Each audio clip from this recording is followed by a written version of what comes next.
we also want to let you guys know that we are going to start this as a conversation. And as there are questions that you have, which I'm sure you will have, just make sure to send them to chat. We will ask those questions. We can't guarantee that we'll go in order. Sometimes we jump around, but we will try to get to every question. And if towards the end your question wasn't answered, just feel free to put it up there again. So getting started, my name is Colleen Rosenblum, and along with Bridgett next to me, Garratt, we are co-hosts of the podcast Hot Flashes and Cool Topics, where we talk about anything and everything to do with midlife. And one of our favorite guests on the show is with us today. So Amanda Thebe, thank you for joining us. She's amazing, guys. She has a book out now called Menopacalypse. You have to check it out. It's right there. Bridgett has it. And she talks about real life menopause, like how you can thrive, how to thrive, which is How to Thrive in Menopause, the name of her book. But you have 30 years experience behind you. And most importantly, you've gone through the journey. So you get it, you know. So thank you so much, Amanda, for coming on and talking to us. I'm really excited to be here. Good to see you both again, ladies. And thank you everyone else for joining the talk today. I hope I can give you some juicy nuggets to take away. Every time I do something, I always go into it thinking it has to be solution based. People don't just want to hear me prattling on, talking about stuff they want to know, but how, right? And I think that's why maybe our conversation was one of the most listened to, because we were really practical. We were like, this is the problem, this is a solution.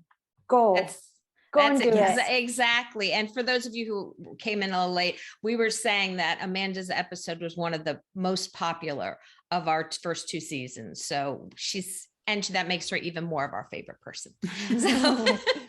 So we're going to start talking. And if you have questions, guys, just put them in the chat. We'll be sure to ask them. So Amanda, people want to know how to thrive in menopause, and there's so many different areas of that. What was the topic of that session? Oh, it's called How to Thrive in Menopause. If you look at our podcast episodes, you'll just look under How to Thrive in Menopause, and you will find it. One of the first things we talked about was diet. And, the word diet, people immediately turn off, especially in January, because that's all you see on commercials. That's all you see on TV. But you talk more about it being a behavioral change. Can you chat a little bit about that? Yeah. So my background, for those who don't know me and follow me, I'm a personal trainer and a nutrition coach. And so I've been doing this for about 30 years, the nutrition thing only for about 10 years. But I've got enough information that I can have a really good conversation with you, about the topic.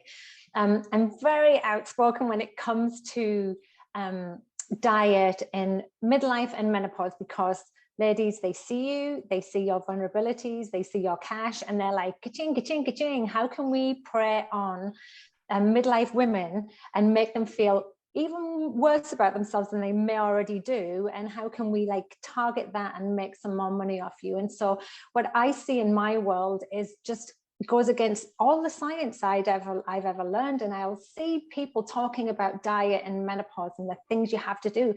And I was scratching my head for a while going, that doesn't seem right. That's not what I know, to be the truth or the science behind it. Anyway, and so I started to dig deeper. And in my book, there's a whole chapter on nutrition. And my background comes from behavioral change, the science of behavioral change. And what typically that means is that instead of going like a binary way of looking at diet, like I've got fat, I'm going to starve myself mode, it's like, I may have gained some weight. So what's the most sensible approach I can take that makes me go to the place where I want to be, whether that's weight loss, whether that's strength, whether that's improved health.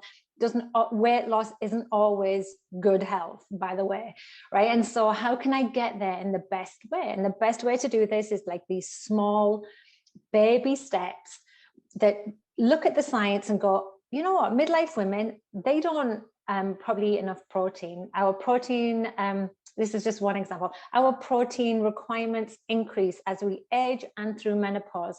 So instead of saying, I'm going to lose weight, why don't you say, I'm going to make sure I eat 100 grams of protein a day? And that's a tangible change that people can do, and it's actionable. And you can start by doing 1 meal a day for a few weeks. And when that becomes easy, maybe 2 meals a day, you start adding more protein. And so what behavioral change means is that you build up this automatic way of doing things like brushing your teeth so you don't have to overthink and deprave and restrict and all of those things that literally backfire because our biology makes us backfire. When you restrict, you go into stress and you reach out and you start craving all the things you've restricted. And so just a bit more of a pragmatic approach is what we're looking for.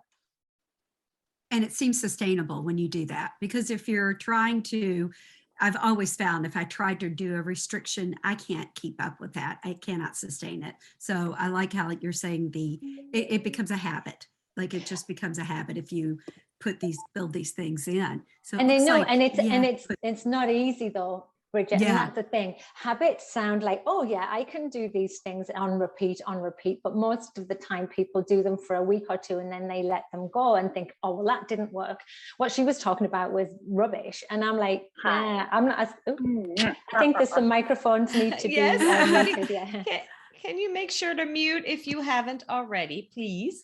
Yeah, and so like so doing these small things, you have to not just do them for a couple of weeks. You have to think, she wants me to do this forever, right? Like these are lifestyle impacts that we know that are proven by science to actually have meaningful impact on your health.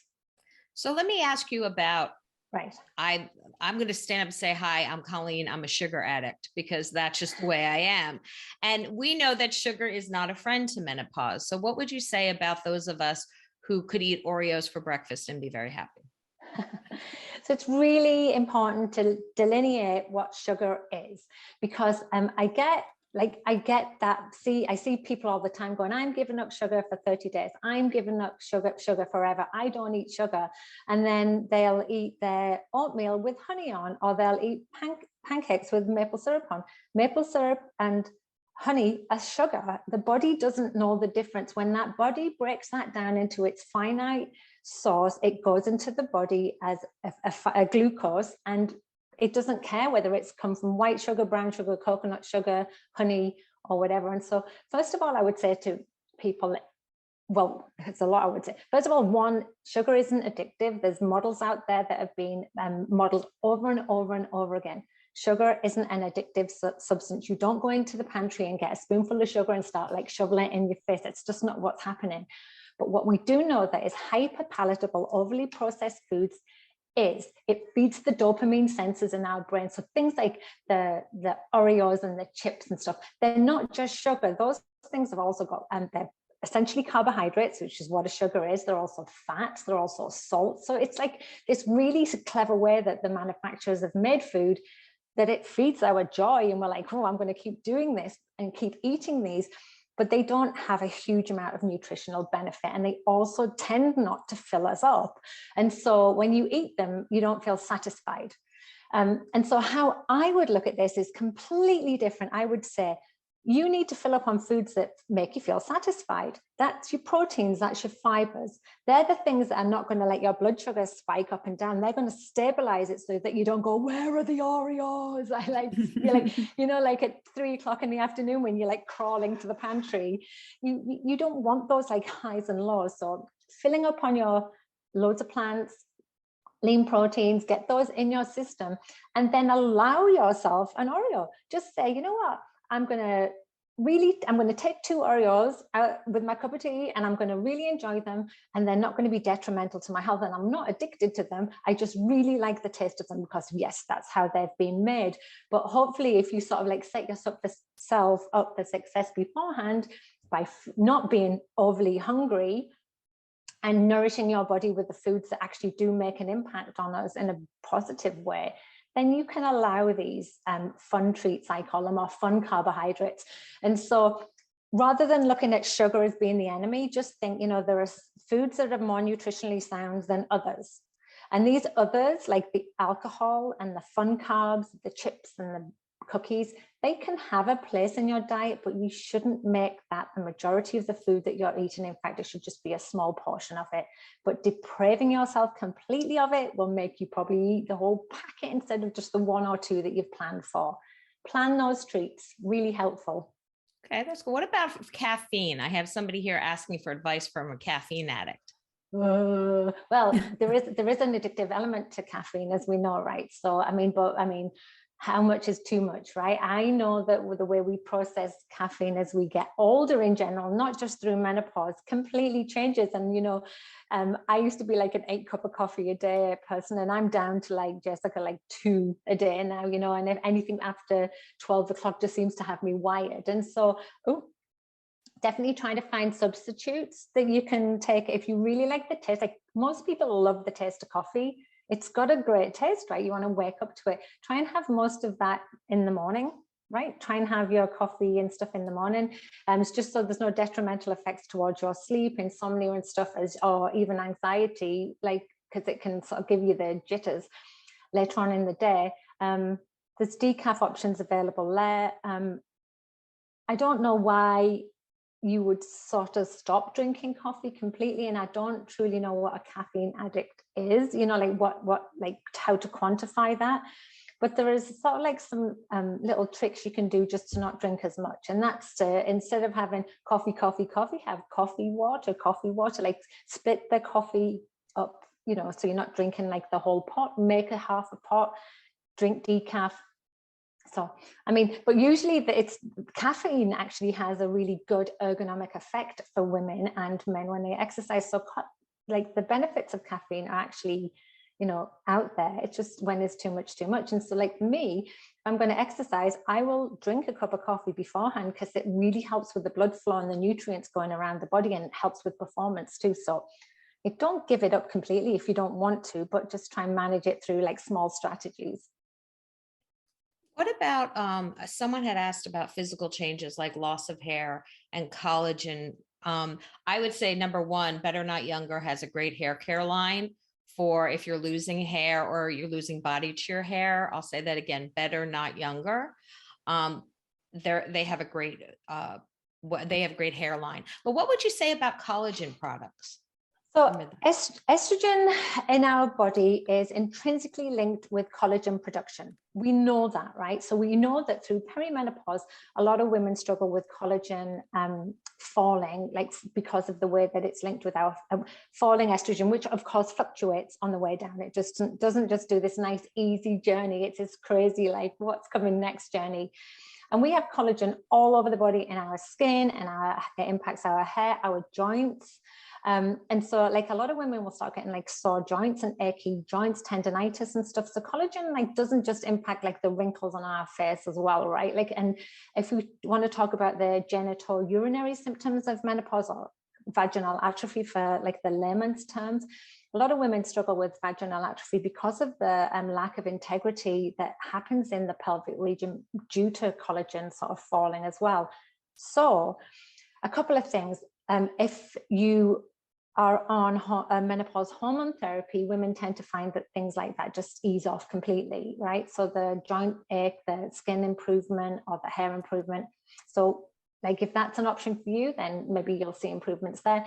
For the vaginal atrophy side, localized estrogen, even for those that don't tolerate hormone therapy well or choose not to use it, if you're having continuous UTIs, vaginal dryness, painful sex, a localized estrogen, which literally just stays in that, I'm pointing down, just stays in that area and doesn't get systemic in the body, has not been linked to any sort of like other like poor side effects, and that can usually help with the collagen and just the general integrity in the pelvic area. Now, when it comes to supplements, I would say save your money. And I would say save your money for this because the data out there and the studies out there is very weak, and it's weak at best, right? But again, like there's supplement companies out there want to sell us products, right? We know that the supplement industry is not regulated at all. They can say whatever they want and they can promote whatever they want. It doesn't matter. But collagen, when it is in the body, is broken down into a couple of different types. Type 1 collagen tends to help with our joints. And so when people supplement with type 1 collagen, they tend to see an improvement if they've had an injury, right? And then we know that there's some data to back that up. But you can't take a collagen tablet and then go, please go to my hair, please go to my hair, or please make my wrinkles lumpy. That's just not how it works. And when Jennifer Aniston started promoting it, I was like, you've just sold out, dude, because you're telling us it's going to make you look like you, and it's just rubbish. It's false. But If you want to improve the amount of collagen in your diet, then we know that that's from your lean protein sources. So collagen is literally ground up animal bones and fish bones, right? So just eat more animal products if you want to have more collagen in your diet. But it doesn't mean to say that it's going to improve your hair or it's going to improve your skin or all of the other things, right? So I would say save your money. And when it comes to things like hair loss, then I would seek out like hair products or go to a professional dermatologist or something. I don't know actually is the answer to the hair loss question, but it's not collagen. It's not collagen. Are you talking like bone broth when you're saying ground bone? Well, bone broth is another sort of misnomer, and I'm literally don't want to spend my whole time on here going, that's rubbish, that's crap. Like, you know, when we were kids, my mum would make Sunday dinner, then stick the carcass in a pan with a few carrots and potatoes, boil it up, and it would be just stock. She'd say, there's the stock for the week to make the soup and the chili and all of those things. There's no huge benefit to drinking bone broth for the collagen in it, because like we say, the evidence is really weak. Like if people want the studies afterwards, I can send you the studies that show that the evidence really isn't meaty enough to say, yes, if you drink bone broth or if you take collagen supplements or powder in your coffee, you will see improvements in your skin and your hair. Yet, hopefully, maybe I'll change. And right now I'm happy to change my mind, but like, and so when people sell bone broth for $15 a carton and you can buy regular broth, I'm thinking, well, if you're just making it for your soup, just buy the $2.99 stuff, because literally the other stuff's not going to do what it says on the can, essentially. Would you say something like salmon, like if you use canned salmon and they have those soft little bones in the salmon, like if you, I don't know, salmon, my mother always made salmon croquettes. Would that be an example of a bone that, that would have collagen in? Okay. Yeah, okay. and not only that, like the benefits of actually eating the food over the supplements as well. So you eat salmon with all of the soft bones in as well. You've got those high omega-3s in them. You've got all of the other nutrients that like oily fish gives us, which improves the blood-brain. It crosses the blood-brain barrier. It helps with our brain function and stuff. And I just think that rather than like spending $400 or $500 on supplements every month, which is what a lot of women end up doing because they get advice from maybe alternative therapists, rather bring it back and just say, rather than spending money on that, what can I do in my diet to improve it right now? Because supplements shouldn't replace your diet unless you have a real deficiency and you've been tested for something and your doctors or your registered dietitian has told you that, yeah, you need to be taking iron or you need B vitamins and stuff, right? Then there's a genuine need for it then. So we're getting some questions about estrogen, which we knew were going to come. So one of them is about dosing of estrogen. I think when we were talking about the vaginal atrophy and using an estrogen cream, but also what estrogen creams would you recommend? And we know that this is a subject that a lot of people have a lot of opinions on. So we're asking you in your expert opinion. So you're talking about estrogen localized cream for vaginal atrophy. Is that specifically what you're talking about? One question was that. And then another question was just generally what estrogen creams would you recommend? All right. So, I mean, this is all in my book as well. And when I need to say, not a doctor, and I don't even play one on TV. When I wrote the book, I went by the absolute medical guidelines issued by the North American Menopause Society, the Association of Gynecologists and Obstetricians, the Canadian Menopause Society, the British Menopause Society. I just used their data. I also spoke with 2 medical experts when I wrote this chapter. So I feel like this data that I'm going to give you now is absolutely the most current data that we know. So as far as vaginal atrophy and estrogen cream, it has to be regulated. So stay away from private clinics that mix compounded treatments up for you. And the reason is that we don't know the efficacy or safety or how it will even work in the body.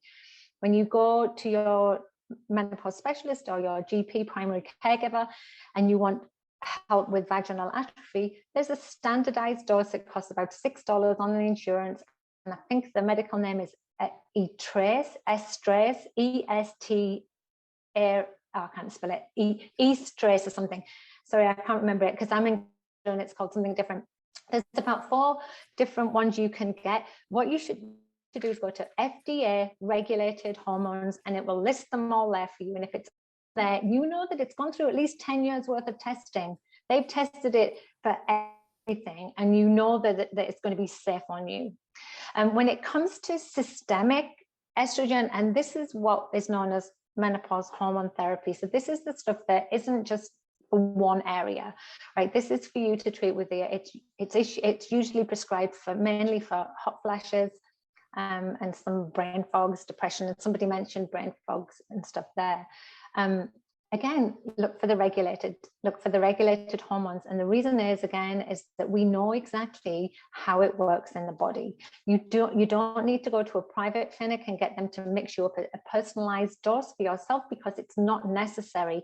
We have drugs that are available on the market for a fraction of the cost, and like the cost is significant. So unregulated hormones from a private clinic might cost $300-400 a month.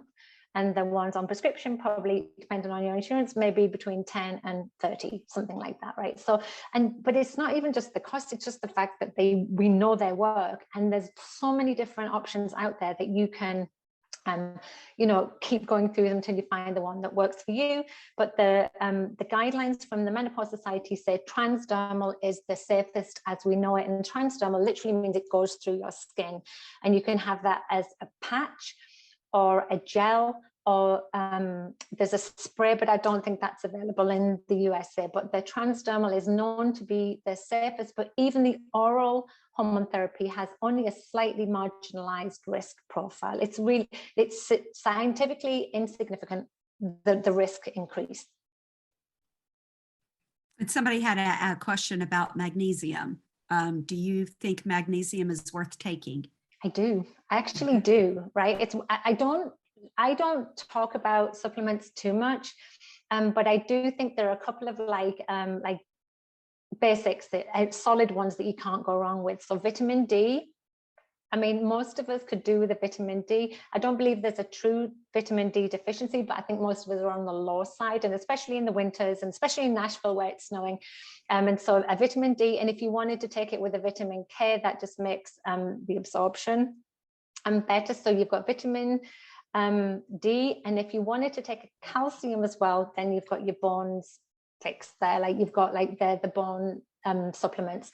Magnesium is one of those supplements that just does so much. It's so great. So it acts as like a calming influence, like it's a mineral, not like a vitamin. So it's a mineral, and it really does help calm things down. So if somebody's like struggling to go to sleep at night, or they're struggling with anxiety, and even like muscle joints and pain that we were talking about earlier, the magnesium can be really helpful. Magnesium, though, if you take, there's different types out there, and they absorb, they're all basically the same thing, but they're different molecule sizes, and they absorb into the body differently. And sometimes it can give you the trots, you run into the toilet all the time. So and it can upset women's tummies as well. So I would just say the most gentlest one out there is magnesium glycinate. If you take 400 mgs of that, that's like a standardized dose. And then in addition to that, the only other sort of one I would really say was worthwhile considering is possibly a melatonin, if it does, some women find it helps with their, improve their sleep, and an omega-3. Omega-3 you can get from your oily fishes, but it's not everybody's cup of tea, is it, right? So, I mean, that's an easy supplement, and it does so many good things to the body. So they're like my standards. They're the ones I take. And they're all available from like the Amazon or from, CVS. You don't have to spend a fortune on them. I don't think so. I'm just spelling glycinate. So and then somebody's saying, what about a daily vitamin? And like if you want, then I wouldn't spend a fortune on that anyway. Like the UK, they call them A to Zs, and over there you just call them multivitamins. If you wanted to include that too, the problem is you don't always know the quality of the supplements that you're taking because they aren't regulated. There's a couple of different places you can look. Like there's one called labdoor.com, and that reviews some of the brands, and it tells you, they've checked the quality of them. But and some of them are just full of filler, and you really don't know. It's a bit of a whack-a-mole. Which one am I going to take? You don't always know. So I actually take like the Centrum multivitamin, and I only probably take it 3 times a month because I forget. I'm one of them ones that has a few lined up, and then I just go, I'll take it tomorrow. Was that labdoor.com? Yeah, labdoor.com. Yeah. Okay, I just want to get that. Well, since you're on that, since you kind of brought up the brain fog moment, and someone did ask a question about brain fog and mood swings. Do you have suggestions? And irritability and stuff. Well, so there's a couple of things. Like, first of all, it's normal, right? In perimenopause, we've all done it. We've all lost our shit. We've all like got grumpy and gone into the kitchen for the remote control because it's in the fridge. Like, so I'm trying to like not say that it's okay for it to be normal, but like we're all going through it, right? I also want to say that I know that in postmenopause, stuff starts to sort of come back and calm down, and that like craziness of perimenopause when you literally think you're losing your mind definitely eases off. And if you're interested in, there's another one for you here, Colleen. Colleen's like my little secretary. Dr. Lisa Mosconi. And have you had her on yes. your, have you had on the podcast? We're working on that. We're working on that. Well, she's great. And she is a neuroscientist that's looking at the impact of perimenopause and menopause on the brain linked with Alzheimer's. And she's got some great stuff on her Instagram. I'm part of one of her studies that she's doing. It's so great. And if you're in New York and you want to join her study, then they do brain scans and they measure your brain. It's so cool. Anyway, so what she's found in her studies is that our brains adapt and they're malleable. And so in perimenopause, when so much other stuff's going on, our brain shrinks slightly because it's like, yeah, I can't cope. Yeah, I come back from me in 8 years. And then in postmenopause, the brain regrows and regroups itself. It's like a restoration that happens. And personally, I felt that too. I went from, the crazy, like, what day, I don't want to get out of bed, I hate my family, all of those things, to being in this like, Jesus, this is how it feels to feel like calm again. So that's great news. Knowing that potentially these symptoms you're experiencing are temporary, that's something you can work towards. So give yourself some grace. That's my first thing. Second thing is, we know that estrogen crosses the blood-brain barrier. It's sort of one of the reasons why there's so many neurological symptoms of menopause, like the brain fog, the forgetting words, and just generally feeling, depression, anxiety. And even hot flashes are all from the brain center. And so because we know estrogen crosses the blood-brain barrier, if they're particularly bad for you, if they're really struggling, those symptoms are making your quality of life terrible, well, then menopause hormone therapy may be for you, because it's one of the proven treatments to really help with those symptoms. Things you can do outside of that: exercise on a neurological level can help with depression, anxiety, brain fog, all of those things. Like, get the blood pumping, get the nutrients pumping. Like, I can't emphasize that enough. In fact, exercise is being studied way more than hormone therapy for impacts on neurological health, as has food.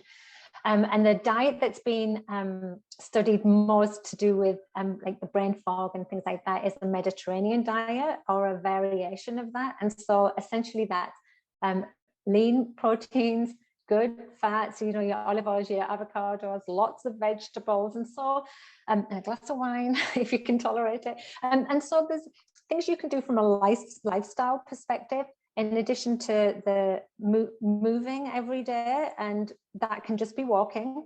I'm not asking you to pump iron straight away, but you can move and eat well. And then stress management. Stress management is so important because it helps with our sleep quality, and all of these things matter together. And so then the only other thing that I might add towards the irritability thing is that there's some evidence that one of the amino acids that exists in protein, so imagine you're eating your fish or your piece of pork or whatever, like a piece of chicken, protein is made up of multiple amino acids, and one of the amino acids is called leucine. And that actually does cross the blood-brain barrier, and there's some thought process behind the idea that that can help with the brain fog. And so increasing the amount of protein you have in your diet can help with that. That particular type of protein is found in whey powder. So if you have a protein shake and you use whey powder, and if you don't want any of them, you can buy essential amino acids. They're like a powdered thing. the problem is it ends up being expensive, and I'm all about like, I don't want you to keep buying things, but just like, if you know that you improved protein can help with things like that, then just try that at least, first of all. It sounds so connected, because the mood and the energy and the sleep and the exercise. Do you have any suggestions for sleep? Because a lot of people have trouble sleeping. Yeah, I do. And I'm just laughing because Melina has said, but how long is temporary? Right. I don't know. Get off my case. No, but I mean, I don't know. Like, long as a piece of string. It's so weird how our like journeys are all so unique, right? But we know that perimenopause can last between 8 and 10 years. And we know that symptoms can come and go, and some can stay with us the whole time. And then even when you're through menopause and you're post-menopause, some symptoms might take a few years to just calm down. So it might be 1 or 2 years, it might be 10 years. It's really hard to know, but what I would say is that nobody should suffer. And if it's impacting your quality of life, please go and see a doctor. Definitely. Okay, so what was the question? See, menopause. Sleep. There you go. Sleep. Yeah. What can we do to help with sleep? Because we recently did an episode with a sleep expert from Yale. She's assistant professor, associate professor at Yale, and she's a specialist. I want to make sure I want to sure I say that correctly. And she had some great ideas for sleep and what to do, but a lot of that is like physical things you can do. But what about the hormone crazy in your brain that you just can't sleep and you're getting night sweats and that kind of fun stuff? Well, I don't know if I'm going to just rinse and repeat what she has said, because when I was studying this for my book, I reached out to a ton of sleep experts as well. But if we just bring it back to the basics, which is what I always do, is like, you're not sleeping, so what do we need to look at, right? And sleep hygiene is the first place to go to, right? So going back to the caffeine is a stimulant, so is alcohol. If you can reduce those, do it, right? If it's impacting your sleep, because how many times have we had a glass of wine or two and fallen asleep but been awake at like 4 a.m? Because alcohol, as it gets prioritized, as it gets processed through the body, because it's a toxin and the body wants to get it out, and the process often happens overnight, and we're wide awake going, why did I do 2 glasses of wine and stuff? And so if you want to have a drink, either reduce the amount or maybe have it earlier in the day. You have a 12 o'clock glass of wine instead of an 8 o'clock. No, but so like, think about the things that are potential stimulants, right? So and then in addition to that, like the hygiene that we do, and basically this is just like the steps that we do to go to sleep. Mine are so crazy now. I've become like this, almost like militant with them. So I turn the TV off at least an hour before I go to bed. I don't have my phone on in the evening. Right, they're stimulants. They can literally change the circadian rhythm in your brain. We know that for a fact, and so that's why people are all wearing these blue shades now, aren't they? So, like, try and reduce the amount of screen time late at night. Think of things that are calming, that promote calming. So, like a nice cup of herbal tea instead of a glass of wine. I mean, I was drinking my sleepy time tea on the sofa with my husband last night, and I was going, "This is so good." And he went, "Who are you trying to convince you on me?" And I'm like, yeah, definitely me. But like, so things that are just like, even if it's ritual based, I mean, it doesn't have to have a physiological effect. It can be an emotional effect, like having the herbal teas, having a hot bath, we know stimulates you. Can help calm you down and stops that stimulation happening. The room temperature matters as well. Having a cooler room is more conducive to sleep rather than a hot room, right? So I have a whole list of things in the book that you can try. And then we know magnesium is something that may help people, and also melatonin as well. So give those a shot. But the thing is, what we do know is that any changes that you want to make to your sleep pattern can take months to sort of stick. And so I know, like we said before, women will say, well, I tried having herbal tea for 4 weeks and I felt no different. Well, you have to keep doing it, like keep doing it and keep doing it. It's almost like retraining the whole body system. And so don't expect quick changes with things like that, unfortunately. I know now I've got to the point where if I just do one thing off, my sleep's really impacted. Menopause is havoc with our sleep. It does to almost every woman, and it's a nightmare. Hormone therapy will probably help with that for most women. Post-menopause, a lot of women find that sleep patterns are less erratic, right? So there's there's like a time continuum as well. We have to just like keep gauging it and see how it works. But just basically like saying, am I doing that? Am I like doing calming activities before bed? Am I like, you could maybe try doing like a restorative yoga class, do some breathing techniques. For those that wake up with those night sweats and anxiety, a thing that I listened to a presentation recently with another sleep expert, and he has said that studies have shown that if you wake up in the night and your mind's all squirrely, like what's that Eminem song, you know, that I can't remember the words of, that you really don't need to know, have a book and just write things down, and the act of putting this down onto paper can just eliminate that anxiety and like perpetual like spinning cycles. So try that as well. Different things work for different people. Thank you, Jessica, for the Bengal spice herbal tea to try. We'll have to give that a shot. Now, Jessica had asked in the very beginning, and I didn't want to skip over it. She is now completely through menopause. Congratulations. I'm jealous. I'm just going to say it. I'm 54, still going through it forever. But she wants to do something special because she's the first of her friends that kind of have completed the menopause journey and wants to put it in a positive light. So do you have any ideas or suggestions that she can maybe, she doesn't want to throw a menopause party or a goodbye period party, but anything to kind of create a positive spin so that her friends don't live in fear, because there is such a negative stigma around menopause? It's a great question, and I'm really glad Jessica brought it up, because like, I don't know about you, but in my social media world, like I follow tons of people all around the world and medical doctors, and I see based type messaging out there. It's like, you don't take hormone therapy, therefore you will die young. And if you don't take it, you're not protecting your body. And it's like this, like, oh my God, like, what am I going to do? And it's just and then the idea that we're going to be these old, wrinkly, decrepit, fragile women moving forward post-menopause is just so damaging the narrative.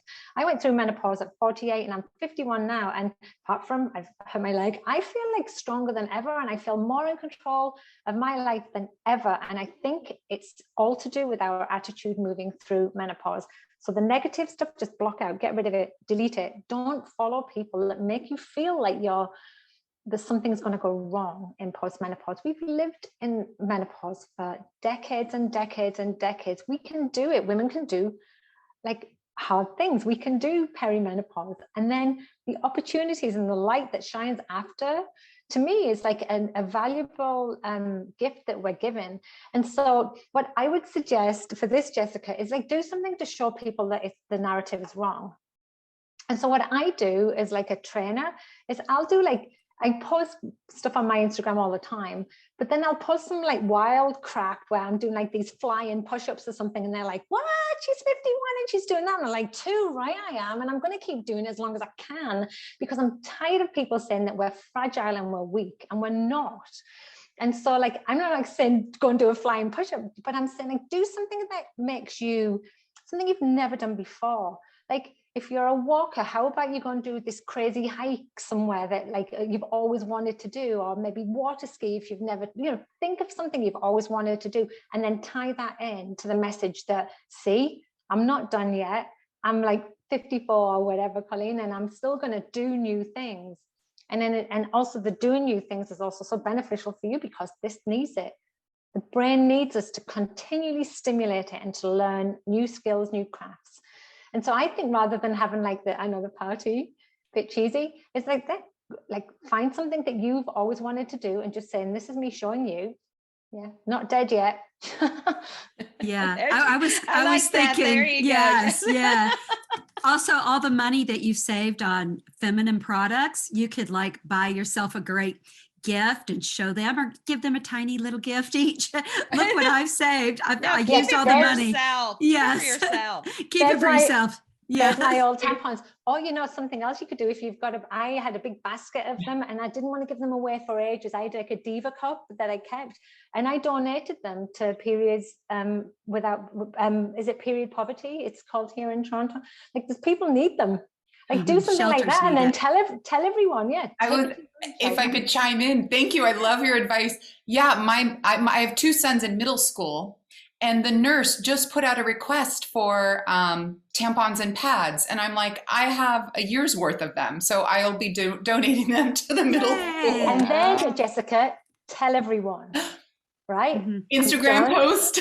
Exactly. That's a celebration. That's a celebration. There we go. Yes. Thank you. We just figured it out. I love it. But you know what, Bridgett, that's exactly it. It's a celebration. And the fact is that we don't celebrate ourselves enough at all. We're really hard at doing it. Well, it's quite good to celebrate. We're easy at celebrating other people, but I love the idea of Jessica saying, as a celebration for this happening, this is what I'm going to do. And I think that's awesome. And we talk sometimes on the podcast about how self-care is given a bad rap. Like, self-care is not selfish. It's okay as you get a little older to put yourself first and to say, I need that break, or I need to go do this. We're just so trained as women that we must put ourselves last. And we do when we have kids and when we're running around. But as we get to certain ages, we can put ourselves first without having that guilt associated with it.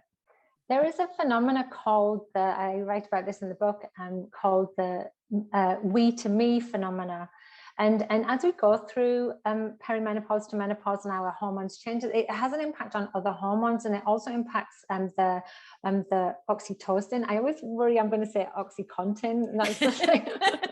Not the drug. But you know, when you hold someone and you love someone and you breastfeed and all of those feel good feelings you get from that promotes that hormone in our body, and it starts to sort of wane a little bit as we go through menopause. And it actually makes the idea of focusing continually on other people, the we, makes it easier to focus on the me. And I highly recommend it. And in fact, I sort of insist on it, right? And here's the thing, we don't do it because we feel bad or we feel guilty or we think that someone's going to judge us. Like, what have you done today? Did you just sit around drinking tea? Well, yeah, I did all right. And I wanted to, we don't have to account for our actions, right? But I can guarantee you that people aren't judging you at all. Remember when I started doing it myself, I started going outside, getting up a little bit early and sitting outside with a cup of coffee when I was in Houston and the weather was nice, and just taking that time to myself. And I'd never put the breakfast out for anyone. And nobody said, why is Mom neglecting us and not feeding us breakfast anymore? They were like, oh yeah, Mom sat outside, and they just left me to it. And essentially, there's nothing wrong with putting yourself first. And I call it self-preservation. And I think that you feel good, then everybody else benefits. Mm-hmm. It's true. And I've also now seen Debbie said golden milk is another herbal nighttime or afternoon warming drink, which is great. And also women's shelters. So if you do have those extra pads or tampons, women's shelters also would be a great place. I mean, there's so many things you can do. When I listen to you talk, it's about turning what you are perceived to be a negative into a positive. It's achieving something that, women think, oh God, I'm going through menopause. It's the change. But it's really just reverse puberty. You're just going through that journey, and then you get to do so many more things where you don't have to worry about, oh, if I schedule this, am I going to have my period during this time? Or there's so many benefits to not having your period. And yeah, and it's just like you say, flipping that narrative and making this a positive experience. And losing the periods is actually really quite great. You can wear your white trousers and not have to worry about those episodes. But it's just I think the conversation has changed, by the way. I do think that it has evolved from being super negative to people like you and me saying, hey, it's not that bad.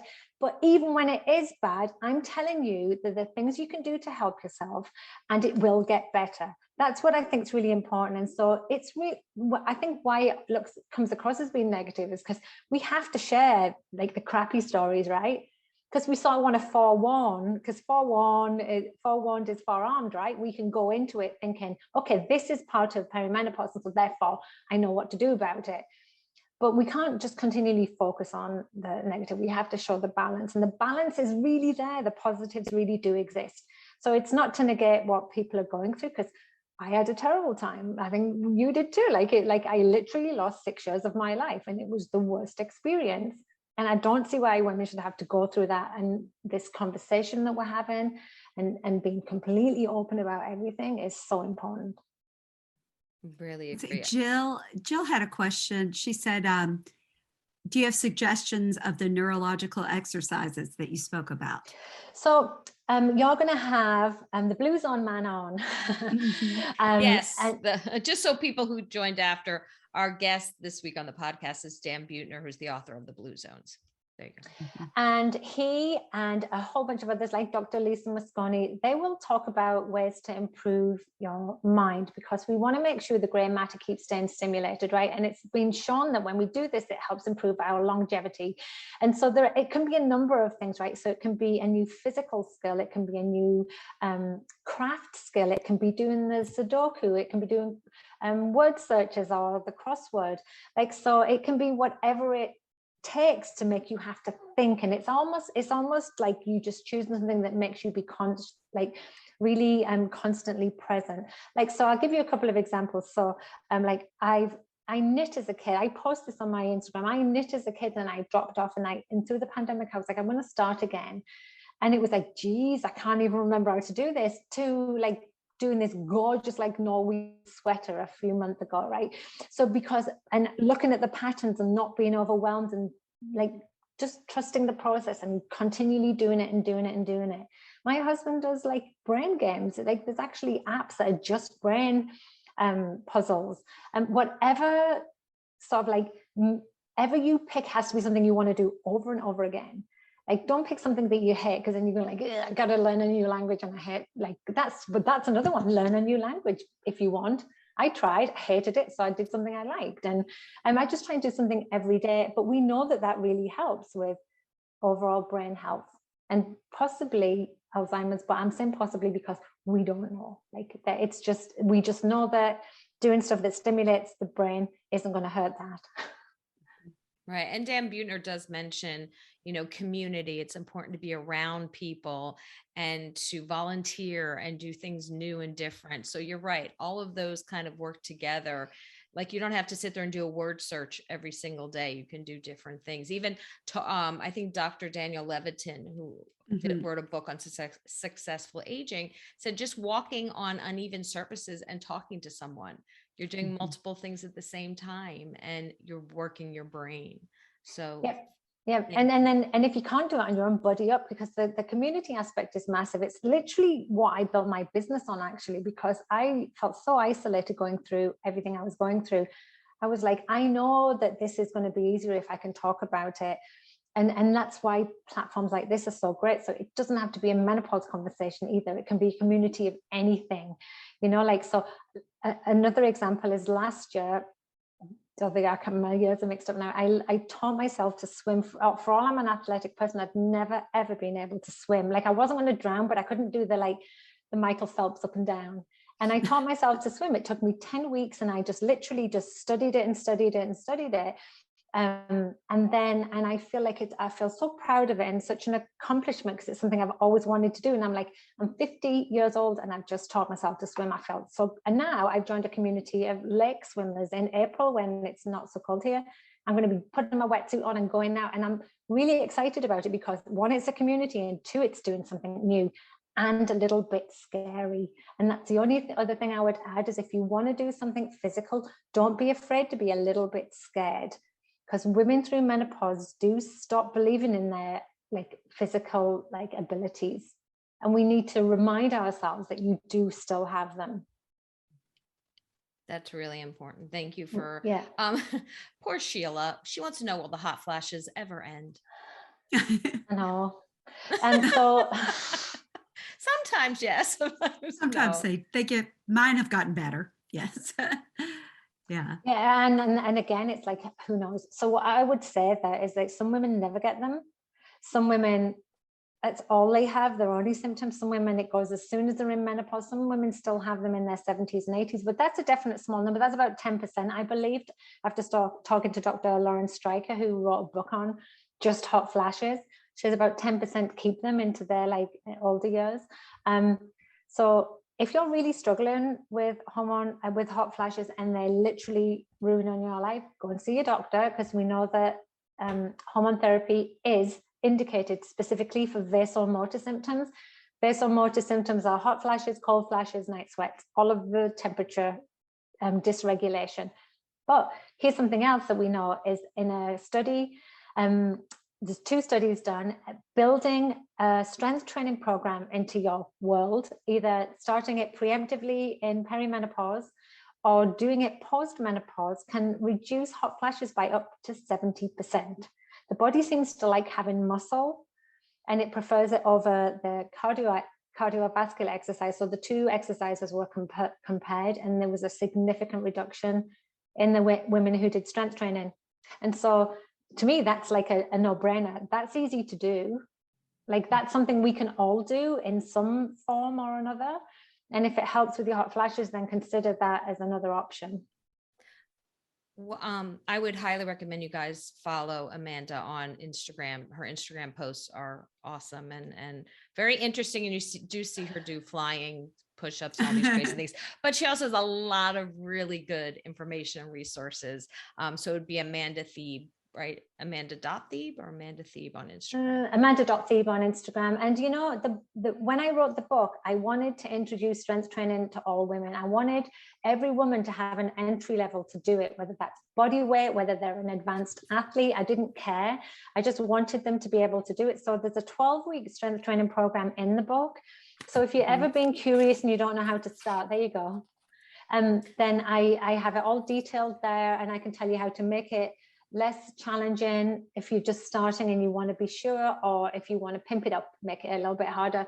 But I can't express how strength training is so transformative, not just physically, because it really is physically, but the whole like headspace, like how it helps you feel more confident. When you start lifting up heavy stuff all the time, you feel so capable and you don't feel fragile. And it's just the most amazing feeling. And I just wish everyone could just have a taste of it. Like, try it for 6 months, and if you hate it afterwards, fine. But I bet you don't stop. That's what I feel about strength training.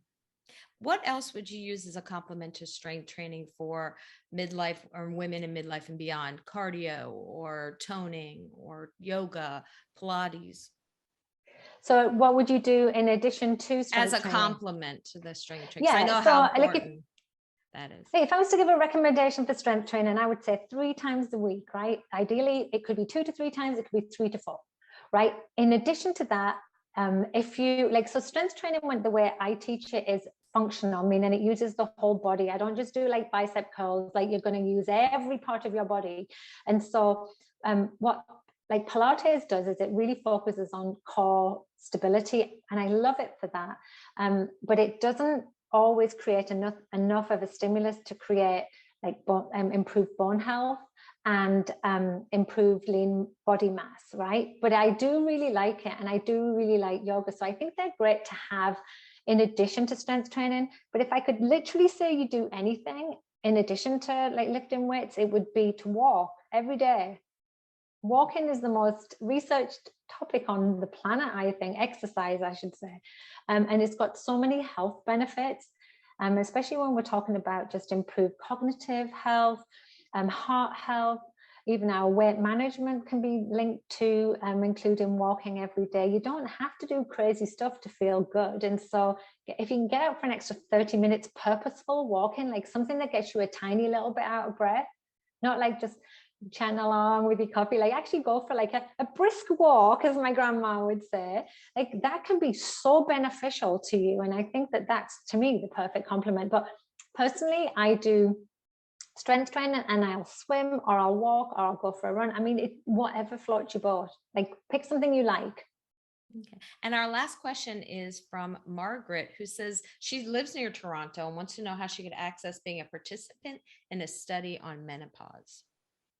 Do you know any in Toronto? I don't know any studies on, and are you talking, Margaret, about the specific Lisa Mosconi one on, or just a menopause study? I don't know of any menopause studies at all. And it's, you know, there's not enough studies in menopause. I know that. If I ever hear of any, I'll let you know. I tend to post things on like my social media. I don't know of any at all.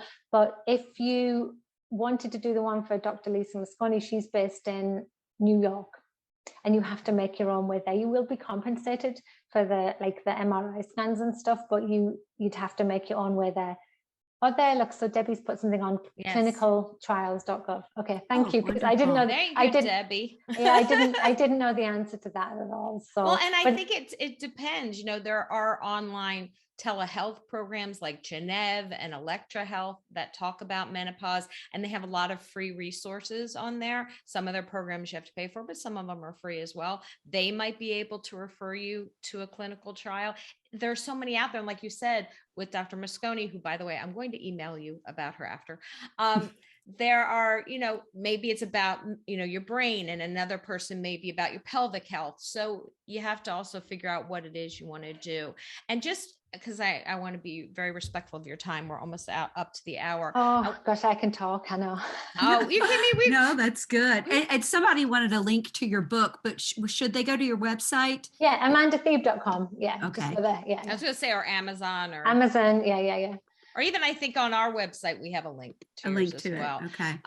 So as I mentioned, Amanda's going to be doing some cool stuff she can't tell us about, but we will make sure to have it on the podcast when she does. Make sure to subscribe, guys, to Hot Flashes and Cool Topics podcast.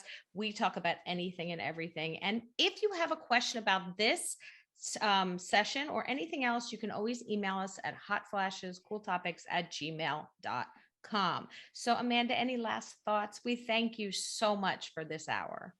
No, I've really loved it. Thank you everyone for joining in. I would just literally say that there's so much potential right now in menopause, and I never felt like that myself until I started becoming educated and I understood what was happening to me, and I understood the things that I could take control of. And it's literally the reason I wrote the book. I wanted my best mate to just tell me what's going on. And so, ladies, become educated, find out as much information as you can, and then start small. Just start making small changes every day, and I guarantee you'll start feeling better.